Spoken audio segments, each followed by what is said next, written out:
Oh my gosh, it is so amazing. I found a vulture like underneath me the other day, and I saw him circling, and I was like, woohoo! Like, and I started circling with it, and it was just like there was no one in the air, and I was alone just with this bird, and I was following it because I was like, you have more experience than me, and so there was nothing really like it. Episode 364, Learning to Soar with Yvette Aguayo. You're listening to the Adventure Sports Podcast, brought to you by 180 Tech. We talk with adventurers from around the globe to bring you the inspiration and motivation you need to get started in the outdoors or to keep you moving if you're already there. Now here's your host, Kurt Linville.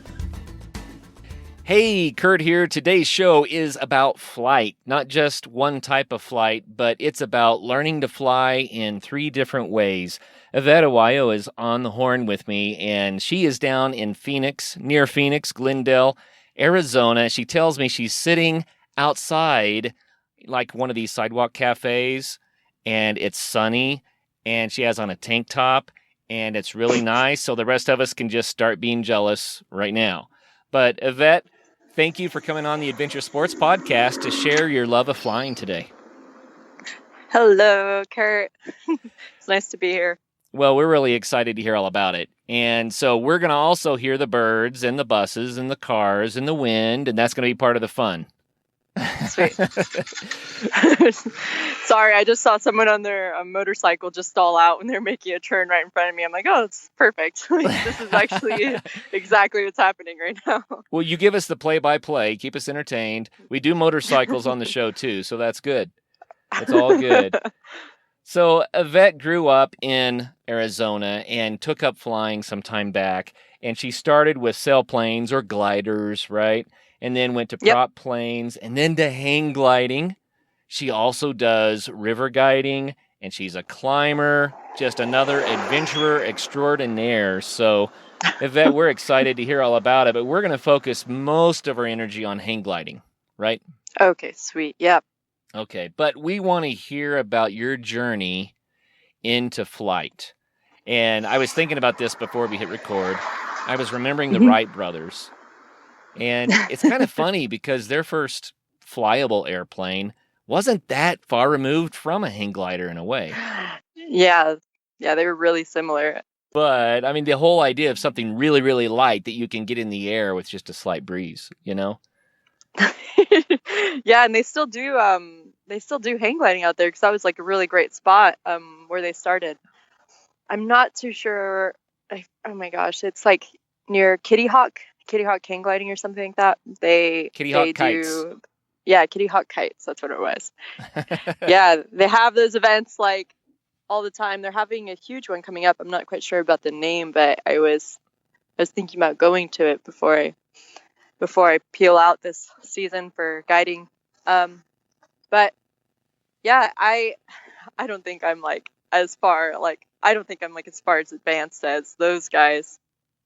But really, I didn't even get started in it like I think usually people do. I always hear from fellow like pilots who are in it for a long time. They're always like, oh, I had dreams about this when I was a kid, and this is always like a huge fantasy of mine, and I made it happen. And I'm like, oh man, like that's not how I got into it at all. I kind of, I started in sailplanes, and that really happened on accident. I remember it was a few years ago. I was in college, and it was my birthday, and I remember I was like, oh, I want to make this the best birthday ever. Like, and I was by myself. So I was like, oh, maybe I can go on a lovely hike. So I ended up driving north of Phoenix, and I saw this like beautiful rock formation, like way out in the desert. And I was like, oh, that's it. I'm going to that. And I had like half a tank of gas, and like, I'm like getting closer and closer to the rock. And then it starts getting like, it's like the road starts turning into like a service road, and it's like, it's bumpy, and I'm in like a small sedan, and I'm like, oh gosh, I might not be able to make it.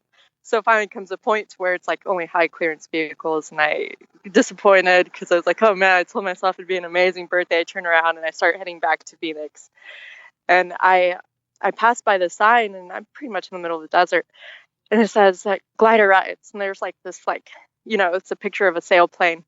I'm like, what is that? So I turn around and I go up there, and there's who would end up being my future instructor, Gary, with Northwest Sky Sports. He's there, and I'm like, hi, it's my birthday. I'm here to have like a wonderful time.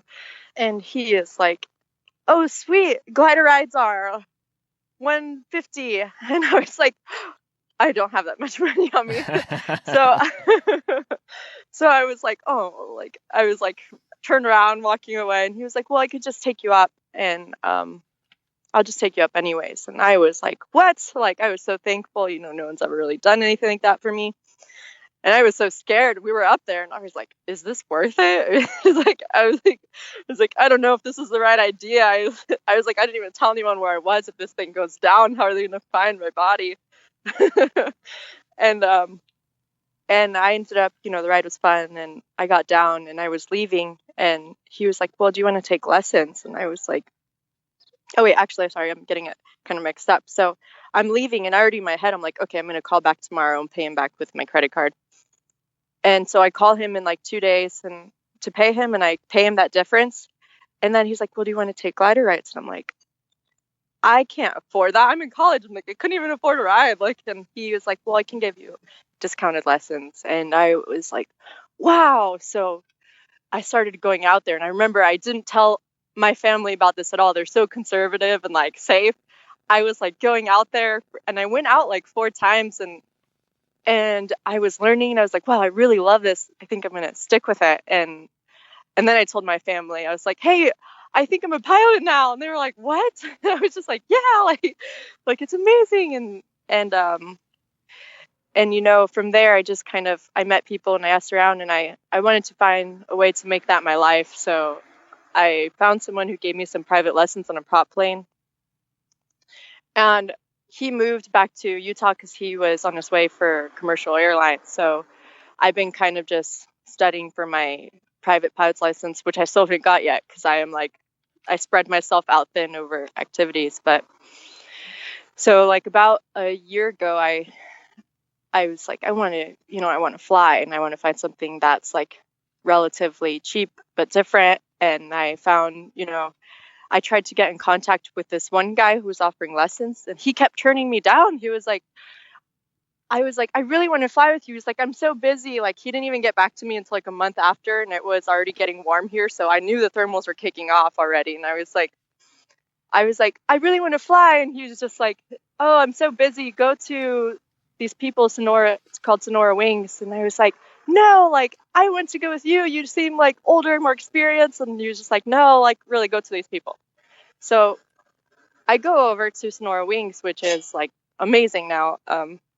And I tell them, I'm like, oh, I have experience in sailplanes. So I think they assumed I like knew how to fly or something. So we get there, and I don't know, you said you haven't been on a tandem yet, but basically it's like this like huge hang glider that has 2 harnesses, one below and one above, and you can both control the hang glider. So the student can be on top or below, but usually I put more experienced students below because you have more control of the hang glider. And that was my first time out there. And I remember it was already hot because the season was ending for Sonora Wings. They leave Arizona around May or June because it's just too hot, and they go back to Jackson and Wyoming and do hang gliding. Yeah, they do hang gliding out there too. And I remember it was like warm, and so that means it was kind of active. So the air was really bumpy and stuff. And they put me on bottom. So basically I'm like not that small, but I was a lot smaller than my tandem instructor. And so basically it means you have to move your own body, the hang glider, and the weight of the other person when you're on tow. So they work by aero tow. So a small experimental like light aircraft pulls the hang glider up. So basically that's like a lot of force on the airplane, and you have to know what you're doing basically, which is not the case for me. So we get on tow, and it's kind of bumpy, and I'm like, and they put me on the bottom so I have more control, and I'm kind of frightened. I'm like, I've never done this, like, and they're towing me up, and again I felt that feeling. I was like, is this even worth it? Like and And I remember there's this thing that can happen on tow. It's called a lockout. So basically, the glider starts going into a turn, and it's like so much pressure that it's like almost impossible to correct it and get back behind the airplane. So you start turning, and if you're close to the ground, it could be a bad situation. But we were about to release, and I remember my instructor was like, press the release, and I was like trying to, and I was so scared because we were starting to like lock out, which I didn't know what was happening at first. I just knew the glider was starting to go like, it was starting to like go sideways, and I was like, oh my God. And I was like, I knew I had more control and I couldn't get the release. And finally, we got it and everything was fine. But they were like, yeah, the season here is ending. So I don't know why you came out so late. And I was like, I don't know. But what a wild ride. What a wild way to start. Yeah. That's crazy. So you got to tell us the rest of the story of this first ride. I got to hear it. But I just have to say, I mean, this is like, oh, it's my birthday, and oh, I couldn't get to the rocks I wanted to get to, and oh, well, I don't have the money to go up in the glider, and oh, but he's going to let me go up for free, and oh, but I can't do lessons with these guys, and oh, but these guys, but it's, you know what I mean? Everything was just like, it happened, right? Yeah, it was just like, it happened like for me, and I was just like, there was opportunities, and I was like jumping on them, right? When they would present themselves, I think that might be key, huh? Yeah. I tried to behave like that now, except sometimes, in reality, it's not a very good habit to have if you're like trying to be responsible. But it's been really fun. Well, I have to say, the first time I skied was because the opportunity presented itself. I didn't expect it. It happened. I jumped for it. The first time I went scuba diving, the opportunity just presented itself. I jumped for it, and it happened. Yeah. I didn't plan these things. They were just things I wanted to try someday. And sometimes when you have a list like that and you're patient, it happens. Yeah. Yeah, that's amazing. And then it becomes part of you, and you're like, wow, like this actually worked out. That's right. It goes from I hope to I am, right? I am a scuba diver. I am a skier. I am a hang glider now. So that was your first hang gliding flight. Once you got off the tow and were just flying, what was it like?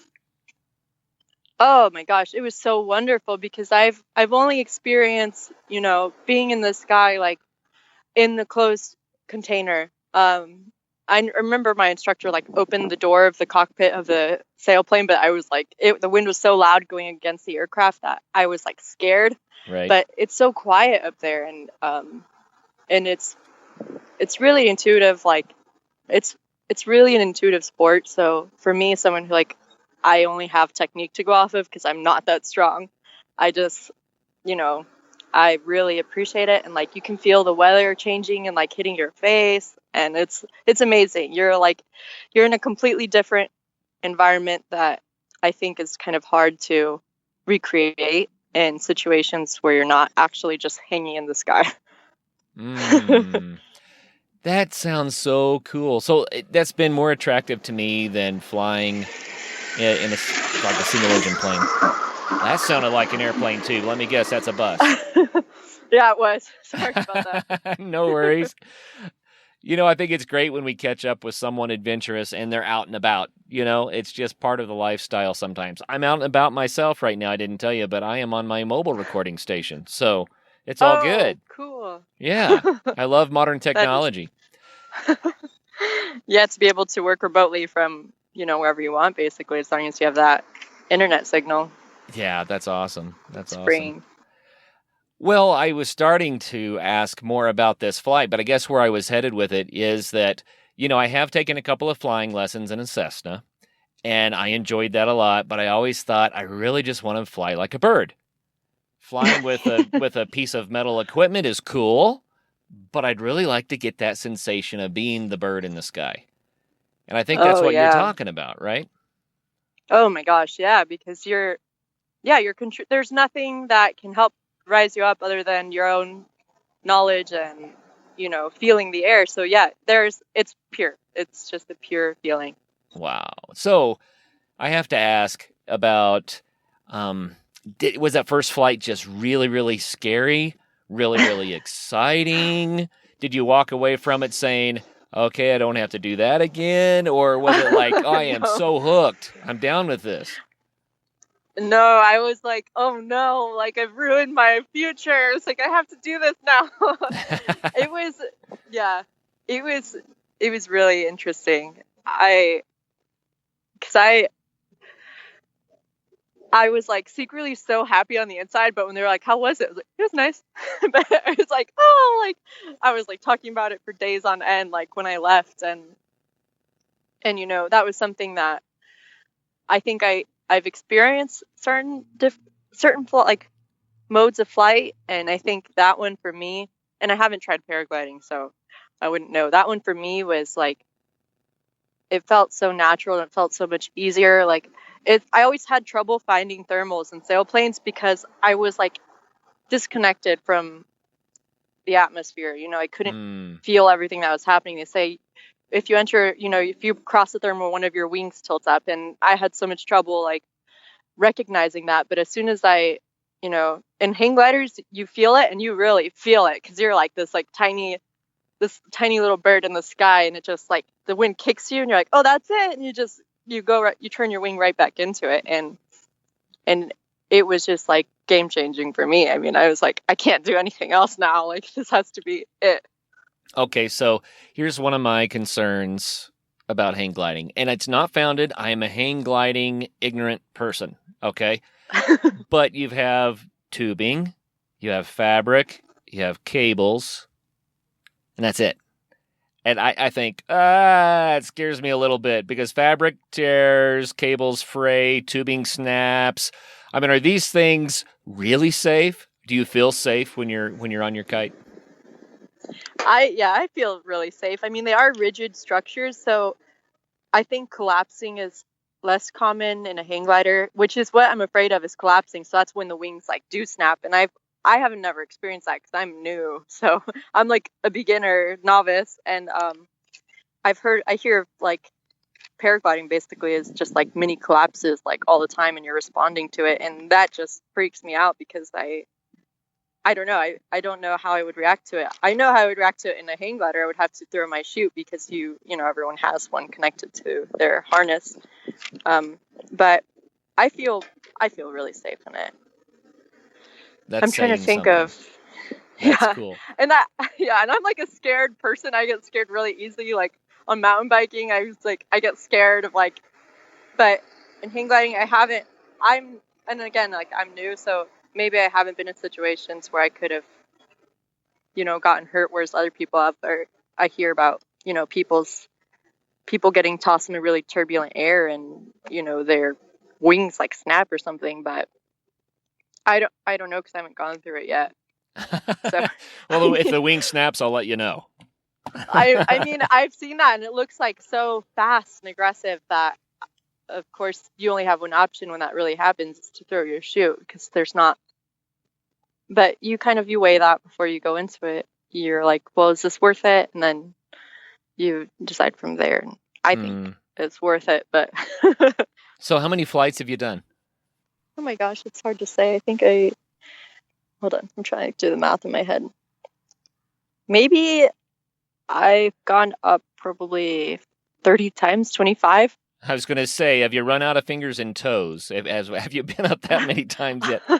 So basically, I started last season, and I had like 6 flights on tandem, and then they threw me off of Miriam Crater. So there's like old like hills in Flagstaff, Arizona that are like remnants of some cinder cone volcano or something. So wow. I did that, and then the season ended here in Arizona because when it's hot, it's like there's dust devils and thermals, and it can be really dangerous. But I've done like so many flights this season that I can't even remember, but they've all been pretty short until fairly recently. So were they short because that's part of the training program, or were they short because of the conditions, or what made them short? No, they were short as far as the training goes, and the people who are like mentoring me, they want to keep me safe, so they set me off, and it's called like glass offs. It's just really smooth air, and there's not a lot of like thermal activity when I'm going up, because I just want to really like fine tune the way I behave in the glider. So it's based off of my mentors, And the people who are instructing me, like at Soar Wings, they're like, we want to keep you in stable conditions. So the air's not, moving around a lot and you're not getting thrown around, just so that way you can get really comfortable in landing. And then, they slowly started introducing me to more like to being towed in like more thermally conditions and, landing on my feet and this and that. And it wasn't until like, I think a couple days ago, they actually gave me one of their variometers. So it shows your altitude and if you're gaining lift or losing lift. So if you're going up or down. And I was like obsessed with it. I was like in the air and like it beeps really fast when you're, when you're gaining lift. So I would just hear that beeping. I was like, yes, like I was so obsessed with it that I ended up, I was obsessed with it. I was chasing it. I was like, I can totally see why people got themselves into trouble, like into sticky situations, like of being low because they're chasing that, that lift and the sound. And yeah, that was it. Sorry if I got off track. No, it's awesome. I just love to hear about the experience. It's fun. It's amazing. So let's go back to that very first tandem flight and tell us about the landing. What were you thinking and feeling as you're coming toward the ground, and how did it turn out? Oh my gosh. I was like, what if my face like scrapes like along the ground like a cheese grater? That's like the only thing I thought. It's like, wait a because that was when I really realized that there was nothing in between me and the ground. That was like where I was like, maybe I like sailplanes. And then I was like, because you have that like protection. Yeah. But you flare the hang glider just before you hit, and then were you able to land on your feet? How did it turn out? No, so actually tandem hang gliders have these two huge wheels in the front and a tail wheel. So you can basically land like a regular sailplane.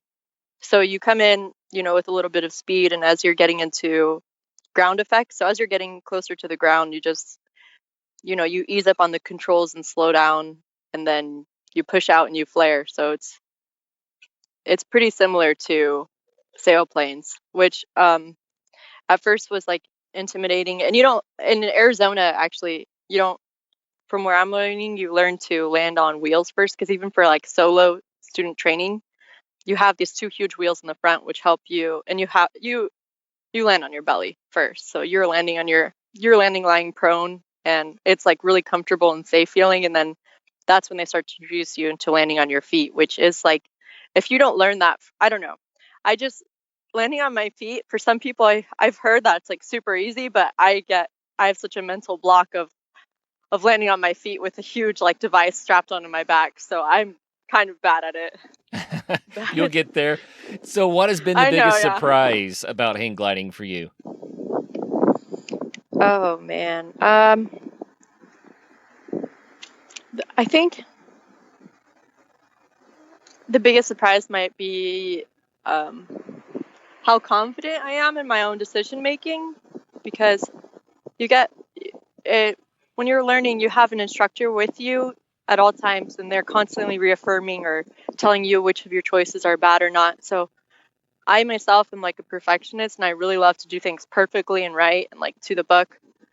And once I was alone, I expected myself to look more to be a little bit worried to need the like validation of my instructor.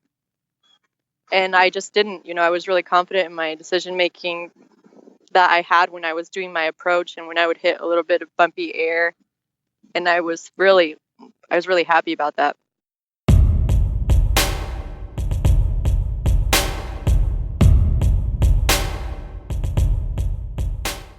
As I'm sure you know from listening to the Adventure Sports Podcast, some of the safest and best snow conditions for backcountry skiing of the whole year happen in the springtime. And Bentgate has the gear you need. Come check out the latest in alpine touring, telemark, NTN, and splitboarding gear. They have brands like Black Crows, DPS, Dynafit, G3, Icelantic, K2, Technica Blizzard, Arc'teryx, Mammoth, Solomon, Volley, Neversummer, Jones, and BCA. And you do need to be safe out there. Bentgate has the latest in avalanche safety gear. They have beacons, airbags, shovels, and probes, and they're ready to help you educate yourself on snow safety. They also rent out gear, so you can get your skis and your boots there, as well as your avalanche safety equipment. What's more, they also have free demo ski days at local resorts, so you can try out the latest gear. Now, how much fun does that sound? So swing by Bent Gate in Golden, Colorado, or go to bentgate.com to find your new gear, as well as to get updates on all of their events.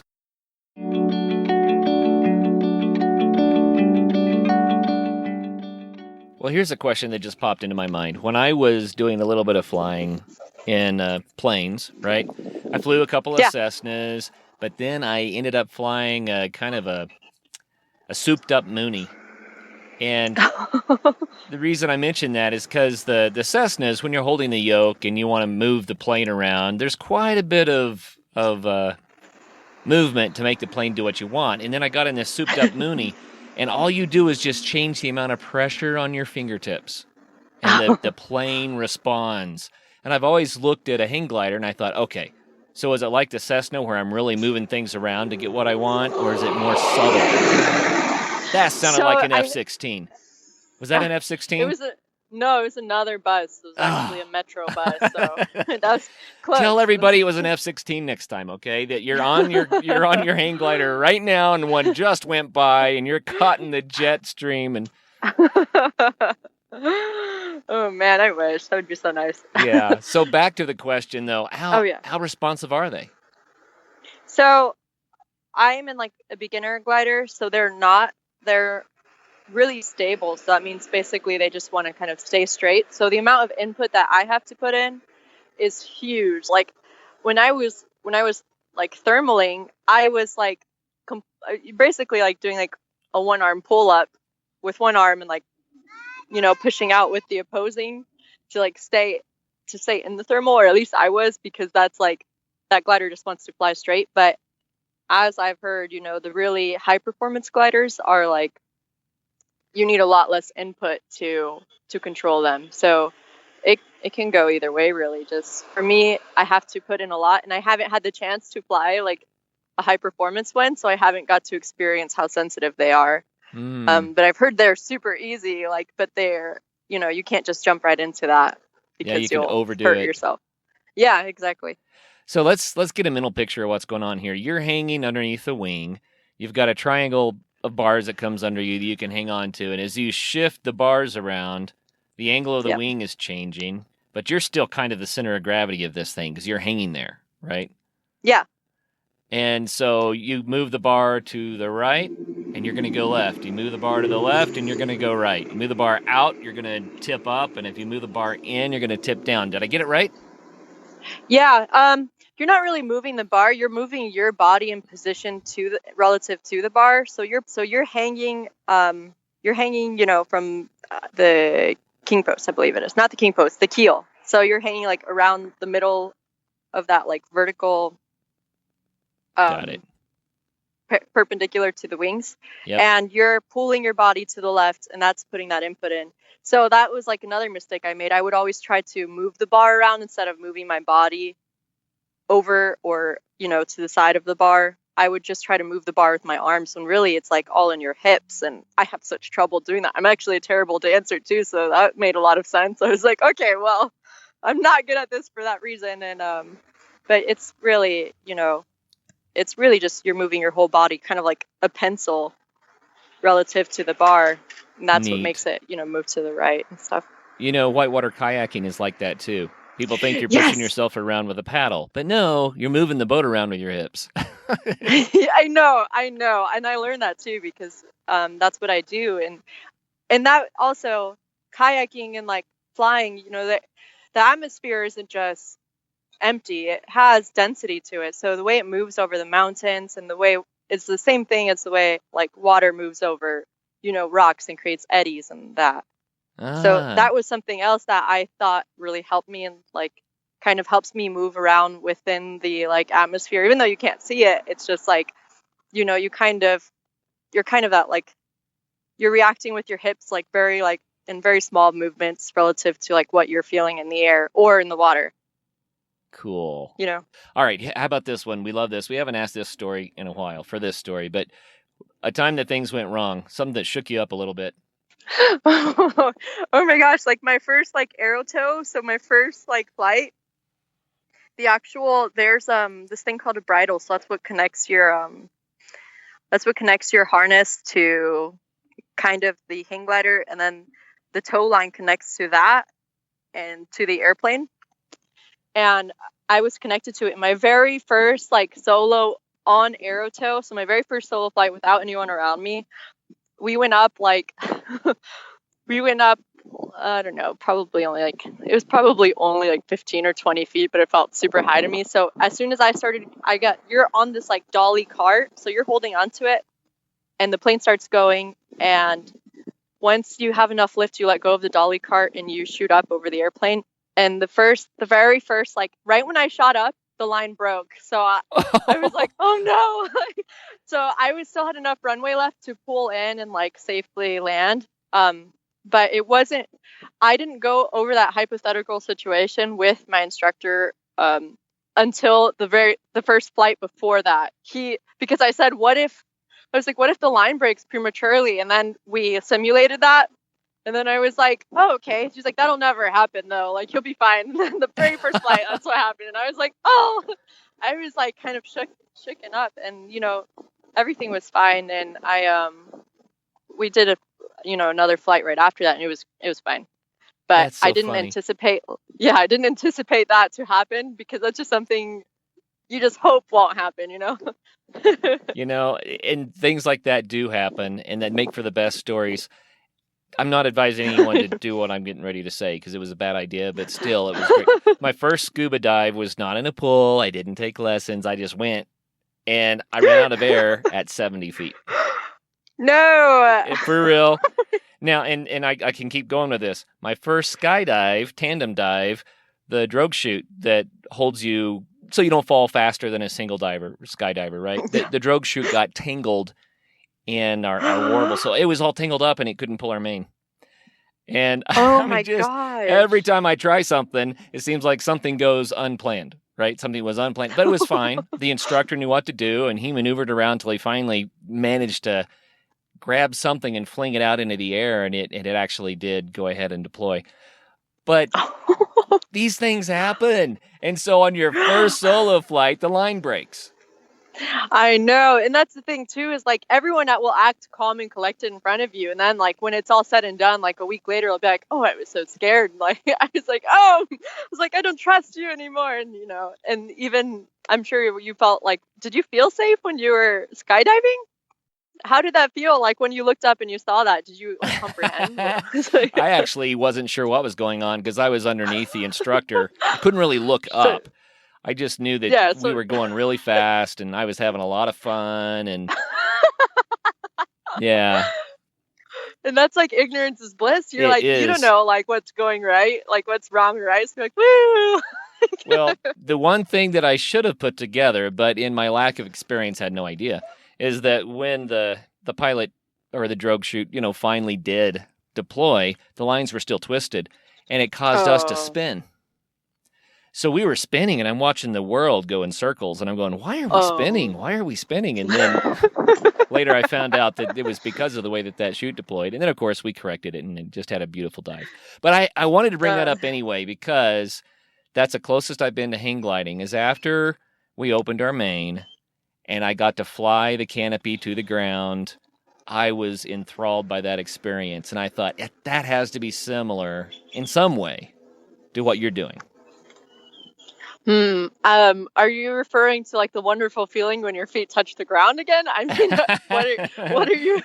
No, what was fun is I got to pull the toggle and do a corkscrew and really fly that wing a little bit and feel the G-forces and how the air was responding to what I was doing.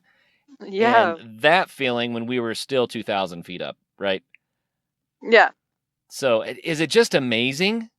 Yeah, it's amazing. I mean, because you're in control. You're in control as far as you can be. So I know what you're feeling because I have also skydived. It was only tandem, which isn't, I don't know. I didn't do really anything. I was just there experiencing it. And but it is similar in that nothing else really matters. Only those inputs that you're putting in and reacting with the atmosphere in. So, I mean, I thought skydiving was wonderful too. It was just something that I couldn't really at the time chase, but I think hang gliding itself is that a similar feeling to that. So how are they I'm different? kind of having. Well, I mean, how is hang gliding and skydiving different? Yeah, let's talk about when you're under canopy, right? Because free fall, hopefully you're not going to do that when you're hang gliding. Let's just not go there for now. But skydiving has free fall, right? But once you're under canopy, how is it different when you're on the hang glider versus under canopy on the parachute? Well, I don't really know how well the canopies work. I'm sure they're similar to like paragliding. You know, that arc shaped chute, but they're different because basically it's just the structure and the way, the kind of input that you have to put into it. So you have all of those lines connecting to, what I'm assuming they're similar, you have all those lines connecting to the canopy, and you're sitting in a harness and you're constantly having to change the shape of the wing relative to the wind, whereas in hang gliders, you know, that structure is already set with the bars. So the amount of input that you have to put in to control it is way different because it's weight shift and not necessarily changing the shape of the canopy in reaction to the wind to move around. I would think that hang gliding then is going to be a little crisper and maybe even more responsive. It's more of a subtle art, maybe. I think the only difference I've really seen is like paragliding has to take off in those like softer winds, and hang gliding can go in higher winds, and I think that we can handle, like, our own like vessels can handle a lot stronger conditions that, you know, paragliding or skydiving can, because we can like cut through the air better. But I'm kind of speculating, so I don't know if I'm really the most trustworthy person. You know what I'm enjoying though so much is your enthusiasm for something that's a relatively new sport. I love that because, you know, it's fun when we get people on the show that have done 1,000 dives, but then they always or 1,000 flights or 1,000 whatever, but then they're always like, yeah, well, I do this.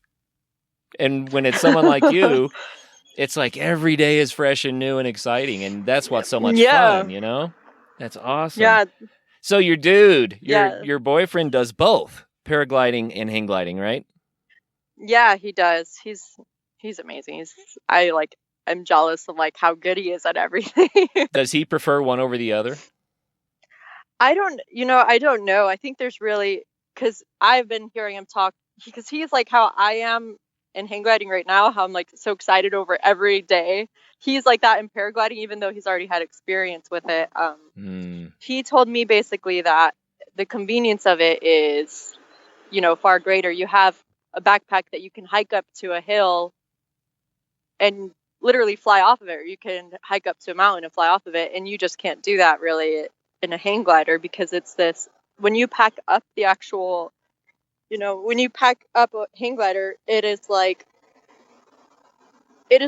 8 feet long, and it has like a foot of a diameter. So you're not going to backpack with it, is what you're saying. You basically can't. It's kind of hard to put that thing onto your shoulder and hike up the whole mountain with it. And he was, you know, he talks about that all the time. He's like, it was wonderful. I just walked up to this hill, and in 5 minutes I was ready to go fly. And, you know, and that's not really something that you can say about a hang glider unless you're so experienced with it and putting it together that you can actually put it together in 6 minutes. But that might be like a safety hazard for someone who's new like me, so I wouldn't do that. I would put it together, and then I would double check my put it together, then I would triple check my put it together, and then I would stop and say, did I get that together right? That would be me. Exactly, yeah.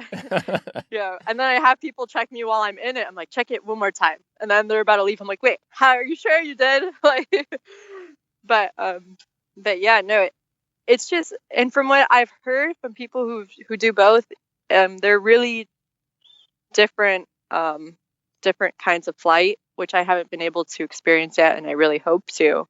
I'm really interested in paragliding, but I would rather just become like proficient at hang gliding first before I take on a new sport. It sounds so delightful. So what is it really like to soar like a bird?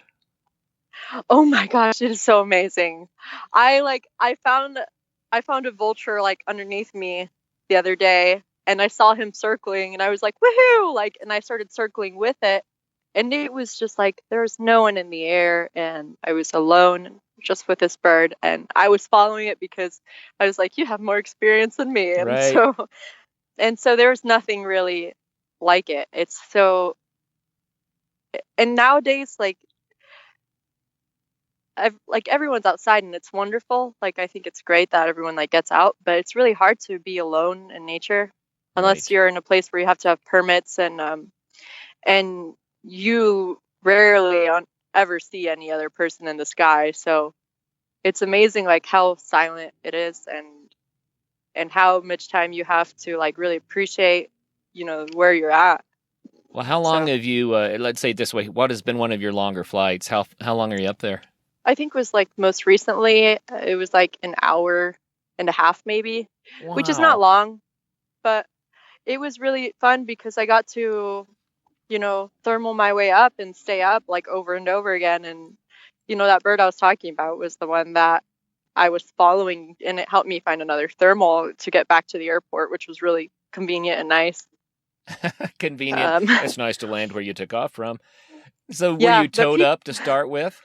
yeah, yeah, I was. They actually dropped me off in a thermal. So I was like, woohoo! Like, I didn't have to do any work to find it. I just had to work to stay in it. And it was, you do the circles when you get in it, just like a paraglider, and you're going up, and, you hear that beeping of the variometer that like reassures you that you're still in the lift, and it's so much fun.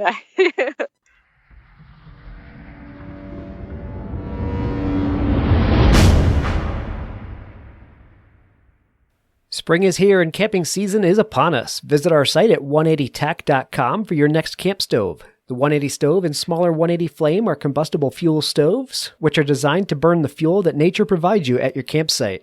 There's no need to lug heavy and bulky fuel canisters along with you on the trail. The 180 flame and 180 stove are built in America and have no moving parts to fail you in the field.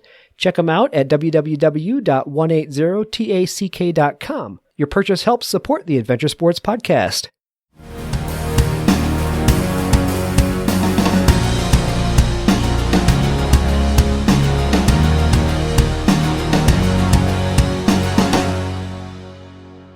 So how high were you when you cut loose from the tow plane? I don't. So I was told, I didn't look at my altimeter when I was dropped off.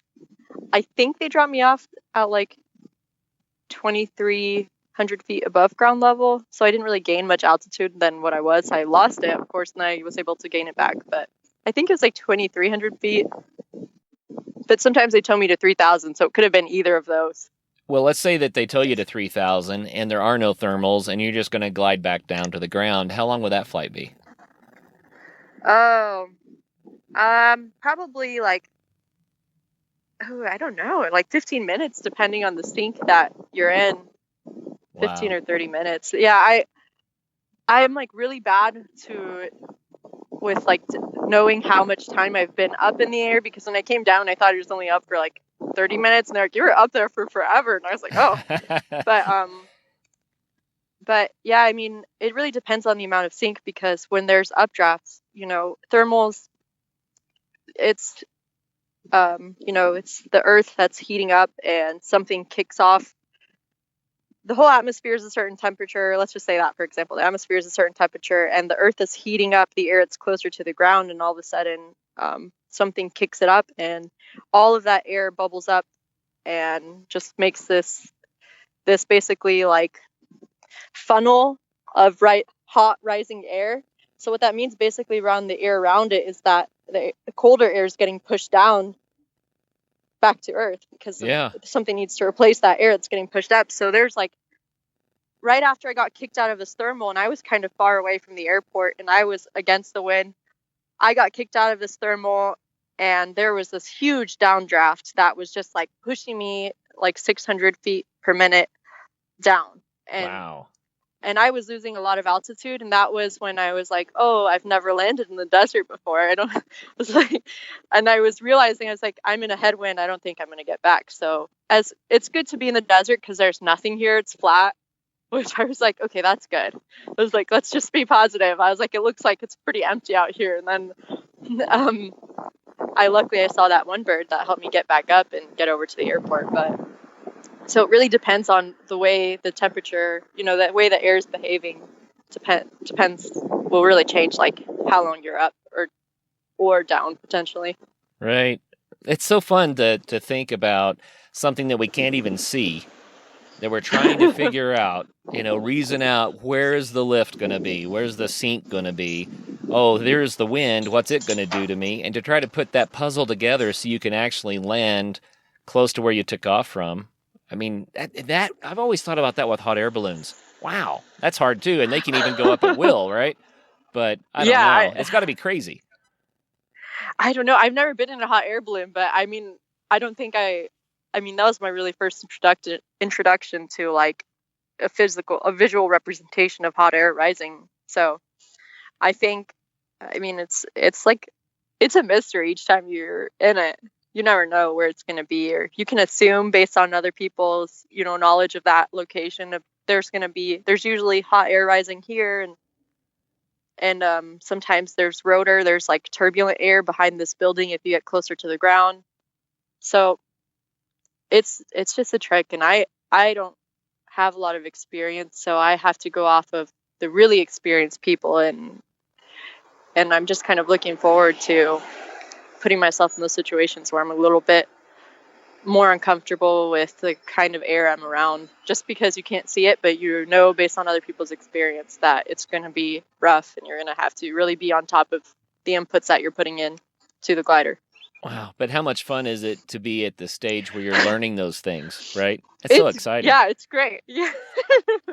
It's great. It's nice to be good at things too, but I really appreciate learning like a new skill every time I go out there, or getting to hone an old skill and get better, at things. That's a lot of fun.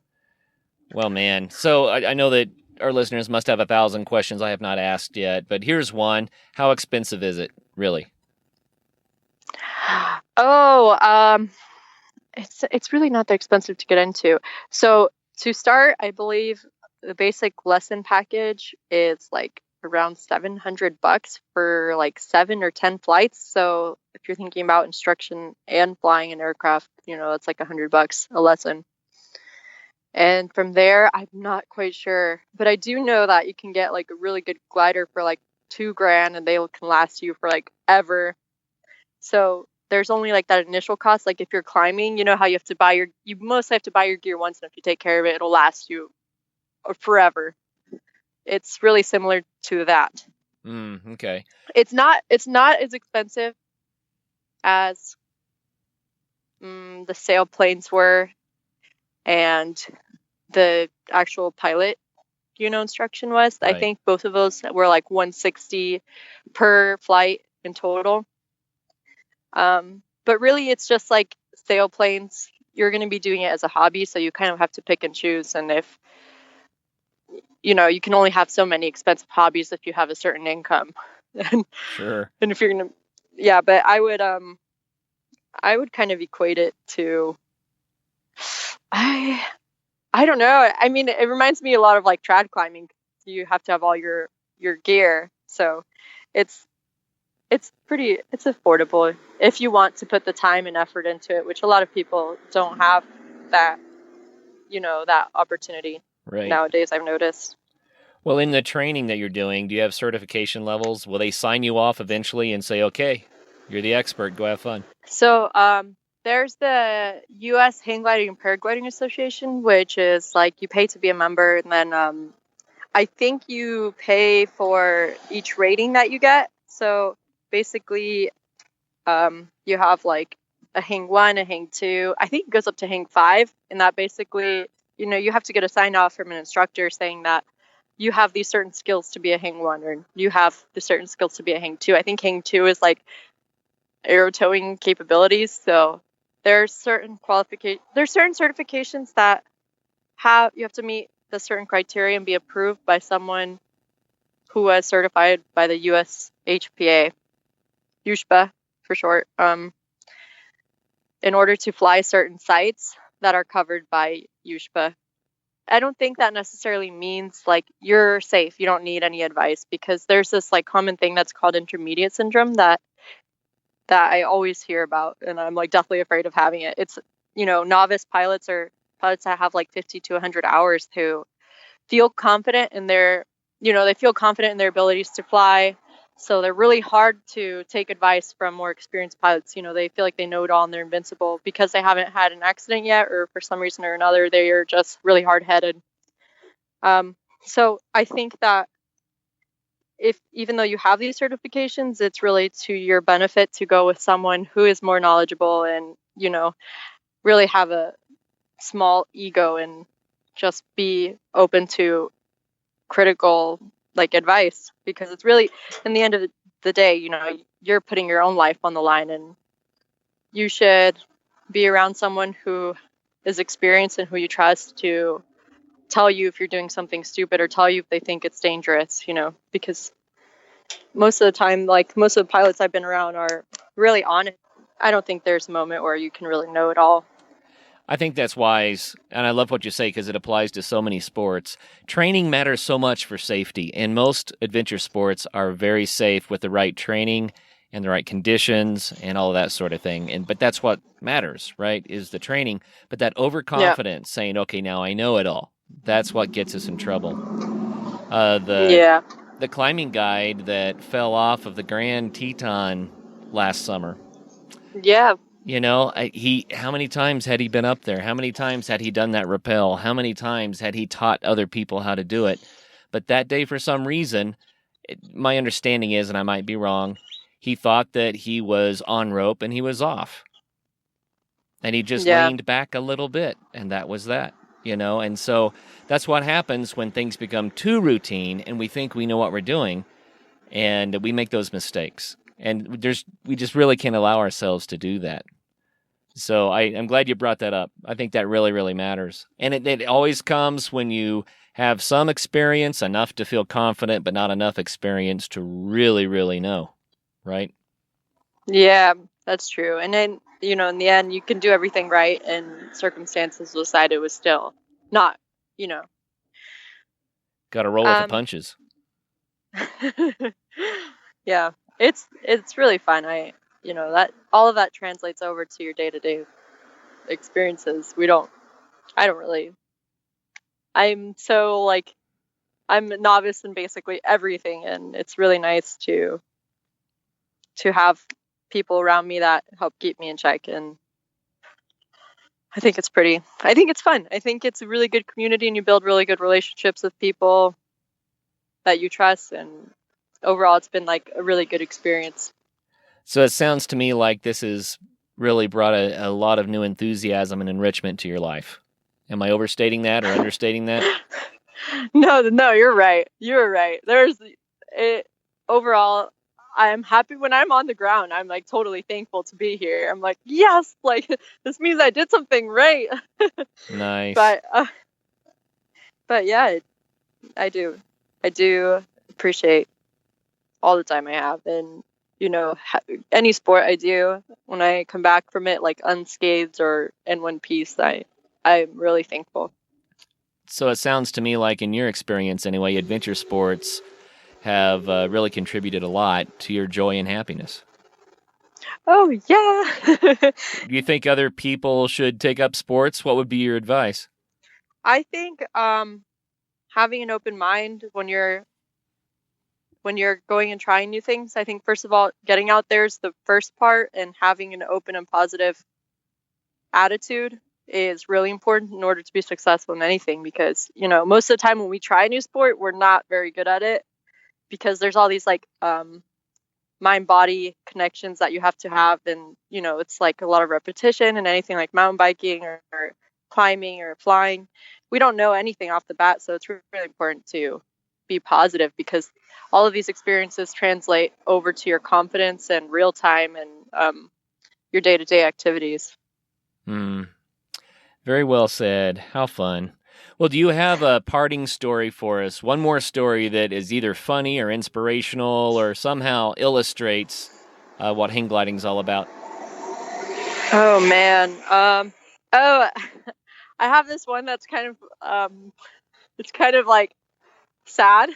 It's All funny. right. It's funny. It was sad. It was embarrassing for me. I remember it was the other day. I was out at the airport where we fly out of, and the people who run it were there like hyping me up. They're like, "Oh, you're doing so great with your landings." I was like, "Thanks. I'm pretty happy. Like, it's wonderful." And I usually don't I'm usually not that kind of outwardly confident person. I was like, "Yeah, thanks. It's great." And that first flight after that, I came to land and I tried to land on my feet, and I just didn't flare right. So I tried, my feet were close to the ground, and, by the time my feet touched them, I tried running, and I felt like I was going 20 miles an hour. My feet ended up tangling into each other, and I smacked onto the ground and got the wind knocked out of me. And I was like, wow, that really hurt. So, I mean, I don't think that really, I think that really represents how humble you should probably be when you're learning a new sport. And, hang gliding really managed to check that in me, because the moment I started getting a little bit in over my head, it was immediately vanquished. Any ego was gone. I was like, okay. It's I remember now I'm doing this. It's that was a new experience. Nice. Well, adventure sports are like that. And it's like that no matter how long you've been doing it too. You may have been doing something for 20 years and it will still wake you up and say, guess what? You got to pay attention. That's kind of the fun of it, isn't it? Yeah, that was a hard lesson that my gut received. Well, thank you so much for coming on the show and sharing your excitement for hang gliding with us. I've really enjoyed our time. It went really, really fast. I think it's because it was just so much fun to hear how much fun you're having. So thank you for that time today. All right, I appreciate it. Thanks. Oh, you bet. And for all the listeners out there, hang gliding, wow, doesn't that sound like fun? Until the next show, make sure that you do something to get out there and have some fun.